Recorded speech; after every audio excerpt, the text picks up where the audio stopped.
Hello दोस्तों, स्वागत है आपका अपने YouTube चैनल ऑनलाइन सेंटर पे। तो प्यारे विद्यार्थी, जितने भी बच्चे 3 मार्च को बायोलॉजी का पेपर देने वाले हैं, क्या 3 मार्च का जो आपका पेपर होने वाला है क्लास 12 बायोलॉजी का, सेम वही पेपर मैं लेकर आपके सामने लेकर आ चुका हूँ। बिल्कुल रियल पेपर, वायरल पेपर। ये पेपर का कोड 348 CI पेपर का कोड है, बिल्कुल वायरल पेपर। स्टूडेंट, इस पेपर को अगर आप लोग क्लियर करके यानी कि सॉल्व करके जाओगे ना पूरा, तो ये जो पूर्णांक आपका 70 में ना, 70 में 70 आप धुआं करके आओगे, एक भी क्वेश्चन छूटने वाला नहीं है। ठीक है, उस पेपर को मैं पूरा सोल्यूशन बताऊंगा, सोल्यूशन करके उत्तर के साथ आप सभी को प्रोवाइड करवाऊंगा। बस आप लोग इस वीडियो को पूरा देखना है, गारंटी देता हूँ 70 में 70। कोई भी चाहे जो स्टूडेंट कुछ भी नहीं पढ़ा हो ना, इस वीडियो को केवल देख के जाना, 70 में 70 सभी स्टूडेंट के आने वाला। ठीक है, क्लास 12 बायोलॉजी में। ठीक है, तो आप लोग वीडियो को लाइक करना, चैनल पे नए हैं भी चैनल को सब्सक्राइब कर लीजिएगा। ठीक है ना, चलिए एक बार फिर से कह देता हूं, प्लीज चैनल को भी सब्सक्राइब कर लीजिएगा। ठीक है ना, चलिए तो बिना देर करते हुए वीडियो को स्टार्ट करते हैं एक शानदार तरीके से, शानदार ढंग से। तो प्यारे विद्यार्थी, सबसे पहले आपका समय 3 घंटा 15 मिनट दिया गया है। ठीक है, नेक्स्ट बोला कि प्रारंभ के ये 15 मिनट जो है पेपर आपको पढ़ने के लिए दिया जाएगा। कुछ करने की जरूरत नहीं है, सभी प्रश्न आपको करना अनिवार्य है। ये सब इंफॉर्मेशन टाइम वेस्ट करने वाला है। एक बार आपने बता दिया, पढ़ लिया, आगे बढ़ जाइए। वो आगे बढ़ते समय आपको क्या क्या बातों को फॉलो करना देख सकते हैं। सबसे पहले आपके सामने नेक्स्ट क्वेश्चन पहले दिख रहा है कि बहुविकल्पीय प्रश्न। अब बहुविकल्पीय प्रश्न को आपको कैसे करना हो, देखिए बोला कि सही विकल्प चुनकर अपनी उत्तर पुस्तिका में लिखिए। भाई बहुविकल्पीय जिसको हम ऑब्जेक्टिव बोलते हैं। पहला क्वेश्चन आपके सामने उपस्थित है कि अनुवांशिकता रूपांतरित पौधा है। प्यारे विद्यार्थी, अनुवांशिकता रूपांतरित पौधा क्या है आपके सामने दिखा है। ठीक है, तो बीटी मक्का है, बीटी काटन है, बीटी राइस है, या इनमें सभी।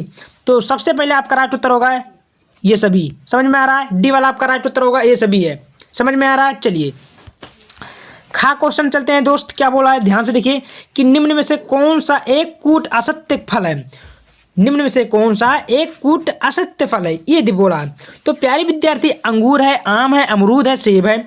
सबसे पहले इसका राइट उत्तर क्या होगा? सेब होगा। क्या होगा? सेब। समझ में आ रहा है? इसका राइट उत्तर डी होगा। चलिए दोस्त, आपके सामने अगला क्वेश्चन बोल रहा है गा वाला कि आवृतबीजी पौधों के भ्रूण पोष में गुणसूत्रों की संख्या X होती है। ठीक है, तो इसमें से कौन सा राइट उत्तर आपका होगा? तो प्यारे विद्यार्थी, आपके सामने दिख रहा होगा जो इसका राइट उत्तर होगा ये होगा 3X। सी वाला आपका राइट उत्तर होगा। समझ में आ रहा है? कोई दिक्कत? No problem. चलिए दोस्त, आपके सामने अगला क्वेश्चन दिख रहा होगा। क्या बोला है कि टाइफाइड के रोग का जनक किसे कहते हैं, यानी कि टाइफाइड के रोग के जो जनक है उनका नाम क्या है? एस्किरिस है, अमीबा है, पैरामीशियम है, साल्मोनेला है। तो प्यारे विद्यार्थी, आपका राइट उत्तर होगा साल्मोनेला। ठीक है, साल्मोनेला। समझ में आ रहा है? डी वाला आपका राइट उत्तर होगा। कोई दिक्कत नहीं है। चलिए तो प्यारे विद्यार्थी, आपका जो है ऑब्जेक्टिव क्वेश्चन खत्म होता है। अब आपका आता है निश्चित उत्तरीय प्रश्न। आपके सामने ध्यान से देख सकते हैं निश्चित उत्तरीय प्रश्न, जो कि आपको 2 नंबर 3 नंबर देखने को मिलेगा। नो टेंशन, मैं सॉल्यूशन के साथ, उत्तर के साथ आप सभी को प्रोवाइड कराऊंगा, बताऊंगा। पूरा करने की जरूरत आपकी है। ठीक है, फोड़ क्या हो गया इस बात का मैं गारंटी भी लेता हूं। ठीक है, पहला क्वेश्चन आपके सामने बोल रहा है कि पात्र निषेचन को संक्षेप में लिखिए। इसमें का क्वेश्चन बोला आपका। ठीक है, तो कैसे लिखना हो, उत्तर आपके सामने देख सकते हैं, लिखा है ना।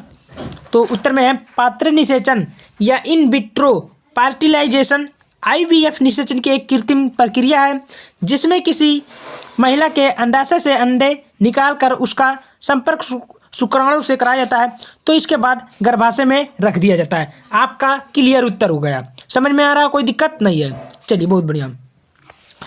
प्यारे विद्यार्थी, आपके सामने दूसरा क्वेश्चन बोल रहा है कि दूध से दही कौन सा बैक्टीरिया बनाता है। मान लीजिए दूध है, अब उसमें क्या हो जाता है कि दही बन जाता है। ये तो सोचने वाली बात है भाई, बिल्कुल। तो इसका आपका उत्तर कैसे, बहुत ही ढंग तरीके से देना है। देखिए उत्तर में लिखना होगा कि दूध से दही बनाने वाले जीवाणु को लैक्टोबैसिलस जीवाणु कहते हैं। क्या बोलते हैं? आपके सामने यहाँ दिख रहा होगा, ध्यान से देखिए कि लैक्टोबैसिलस। ठीक है, इसको आपको याद करना होगा। दूध से दही बनाने में कौन सा बैक्टीरिया आता है, यानी कीटाणु मिल जाता है दही में, तो क्या बन जाता है? लैक्टोबैसिलस। याद रखना, कोई दिक्कत नो। चलिए प्यारे विद्यार्थी आपके सामने अगला क्वेश्चन बोल रहा है आरएनए क्या बोला कि आरएनए तथा डीएनए शर्करा में क्या अंतर है। ये वेरी वेरी इंपॉर्टेंट क्वेश्चन हर साल बोर्ड एग्जाम में आने वाला, ठीक ना।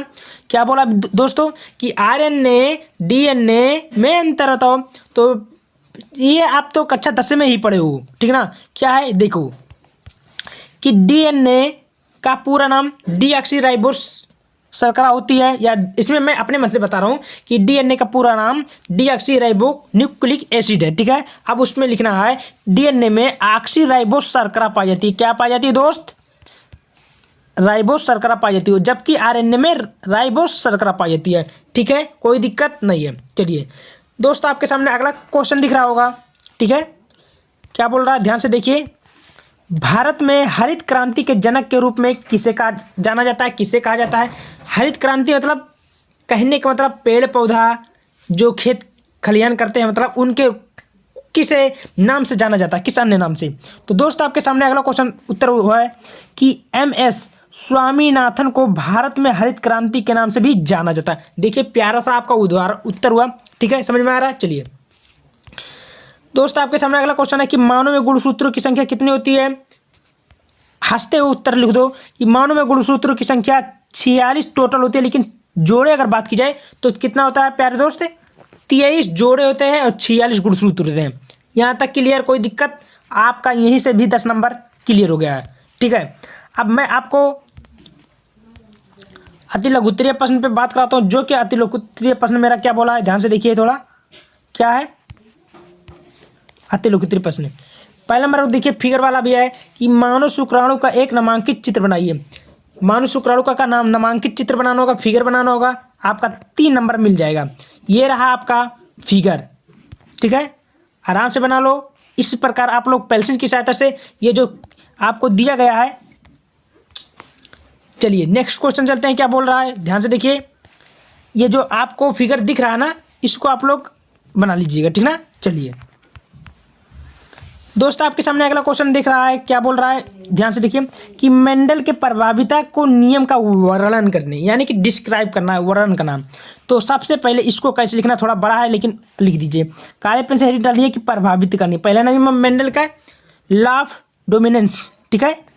यह एक संकर संकरण है जिसे एक जोड़ी विरोधी लक्षणों का संकरण कहा जाता है, तथा अर्थात जब प्रभावी और आप प्रभावित लक्षणों को लेकर संकलन करते हैं तो प्राप्त संतति में प्रभावी लक्षण प्रदर्शित होते हैं, जिसे हम प्रभाविता का नियम कहते हैं, ठीक है।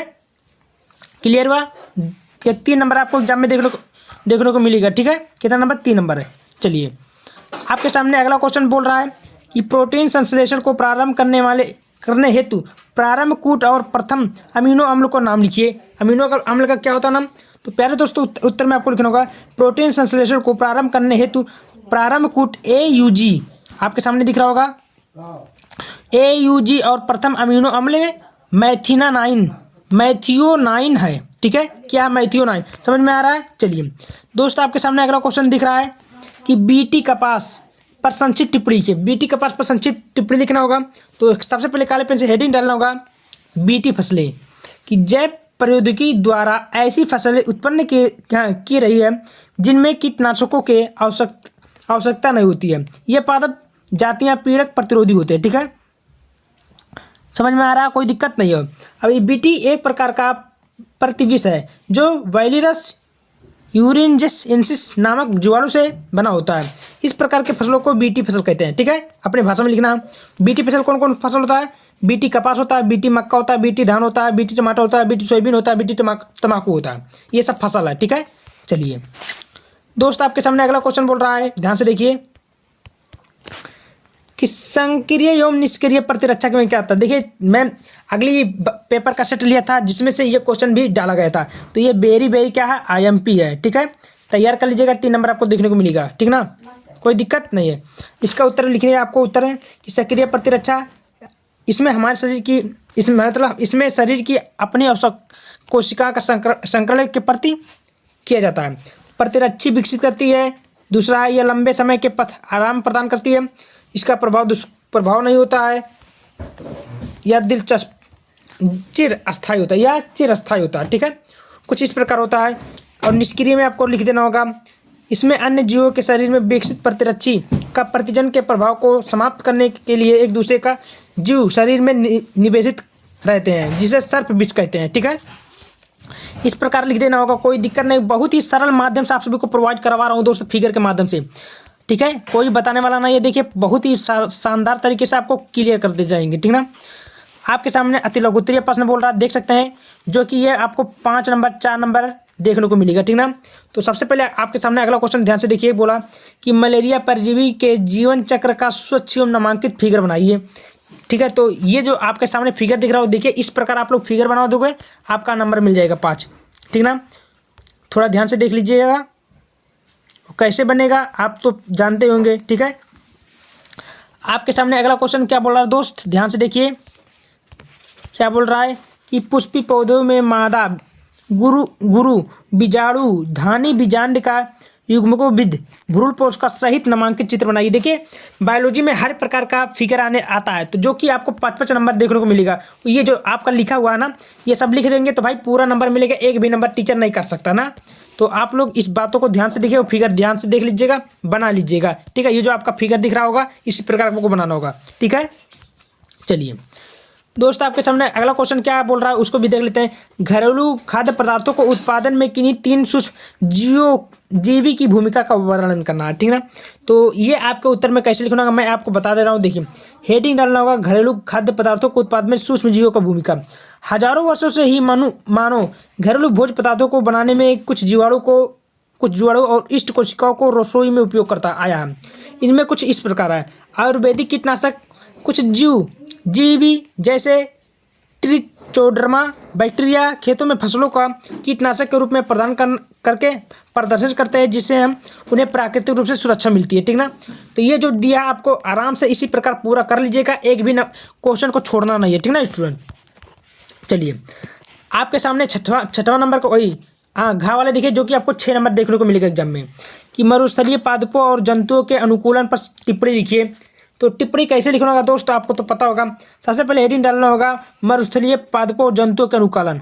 ठीक है, कम वर्षा वाले स्थान की जलवायु शुष्क हो जाती है और मिट्टी रेतीली एवं मृत हो जाती है, ऐसे स्थानों को मरुस्थल एवं रेगिस्तान कहा जाता है। ठीक है, इस प्रकार आप लोग आराम से लिख सकते हैं। इस प्रकार के आवासों में उगने वाली वनस्पतियों को मनुरुद्भिद कहा जाता है।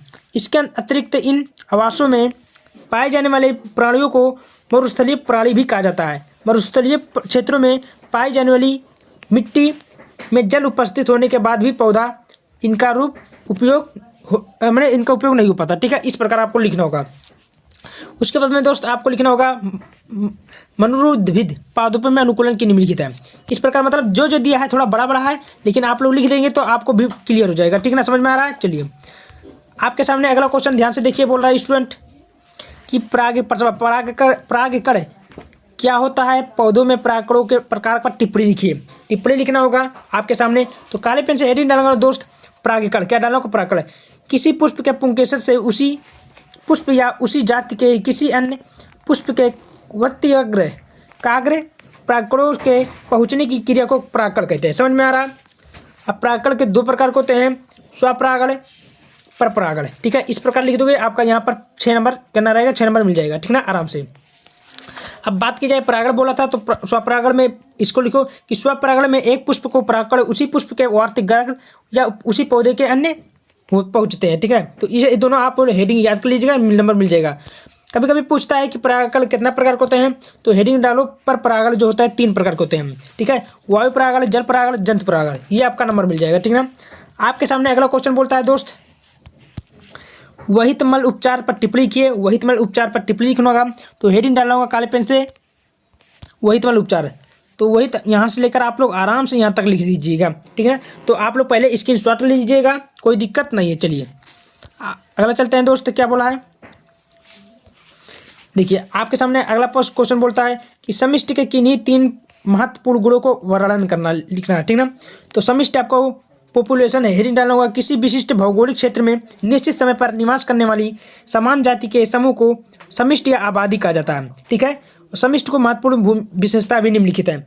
जन्म दर, औसत वायु, मृत्यु दर, अपवाहन, लिंग अनुपात, उत्प्रवासन। ठीक है, ये सब हेडिंग है, आप लोग बना लिख दीजिएगा परिभाषा। ठीक है, प्रोटीन संश्लेषण कि प्रोटीन क्या बोला है, प्रोटीन संश्लेषण में आरएनए की क्या भूमिका है। तो उत्तर में आपको लिखना होगा, क्या लिखना होगा कि उत्तर में कि आरएनए प्रोटीन संश्लेषण में महत्वपूर्ण भूमिका निभाता है। यह जीवाणु या स्तनपायी कोशिका में होता है और यहाँ से प्रोटीन बनाने में सहायक होता है। समझ में आ रहा है, कोई दिक्कत नहीं है। चलिए अब उसके बाद में दोस्त आपको क्या लिखना होगा, ध्यान से देखिए। ये इसका टिप्पणी बोलता है निम्नलिखित पर टिप्पणी लिखिए। अब टिप्पणी में आपको क्या क्या लिखना, ठीक है, कोई दिक्कत नहीं है। चलिए, तो प्लाज्म वाहक है, असंग जनन है, जैव विविधता एवं उसके संरक्षण है, पुनयोगज डीएनए तकनीकी है। ये सब आपको कम से देखा जाए तो 10 नंबर के क्वेश्चन देखने को मिलेगा। 2-2 नंबर की अगर बात उठाया जाए तो 10 नंबर आपका टिप्पणी में मिल जाएगा। एक भी क्वेश्चन नहीं छोड़ना होगा स्टूडेंट, ठीक ना। अब इसका आपको परिभाषा लिख दीजिए इस प्रकार। देखिए आपके सामने मैं दिखा रहा हूँ, तो ये जो परिभाषा आपके सामने है सब लिख दीजिएगा पूरा, एक भी नंबर नहीं कटने वाला स्टूडेंट, ठीक ना। चलिए, समझ में आ रहा है, तो ये जो मैं बता रहा हूँ आपको लिख दीजिएगा। अब आपका आता है विस्तृत उत्तरीय प्रश्न, जो कि आपको 6 नंबर 6 से सही है 7 नंबर को क्वेश्चन देखने को मिलेगा। बोला पहला क्वेश्चन, ध्यान से देखिए 7वां, कि मानव के शुक्राणु व अंडाणु की संरचना का सचित्र वर्णन करना है। ठीक है, तो इस प्रकार आपको क्वेश्चन बोला, तो आपको क्या करना होगा, इसका जो है आपको कुछ करने की जरूरत नहीं है दोस्त, इसका जो है फिगर बना देना, आपका नंबर मिल जाएगा।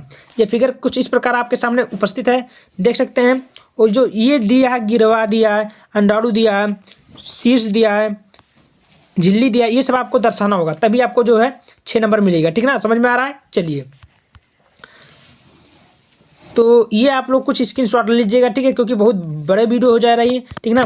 तो दोस्त मैं जो पेपर आपको ये बताया हूँ, जो पेपर मैं आपको लेकर आया हूँ 2025 का बायोलॉजी का, ये रियल पेपर है भाई। मैं फिर से बार बार बता देना चाहता हूँ, क्योंकि आपने बहुत ही मेहनत करके पढ़ा है और 348 CI पेपर का कोड है। तो वीडियो को ज़्यादा से ज़्यादा अपने यार दोस्तों को जरूर बता दीजिएगा। सोल्व भी कर लेंगे तो 70 नंबर उनका भी पक्का हो जाएगा, ठीक है। क्योंकि भाई आजकल दोस्त ही सहायता कर रहा है किसी का, ठीक है, और कोई नहीं, ठीक है। तो ज़्यादा से ज़्यादा चैनल को भी सब्सक्राइब करवा दीजिए। धन्यवाद।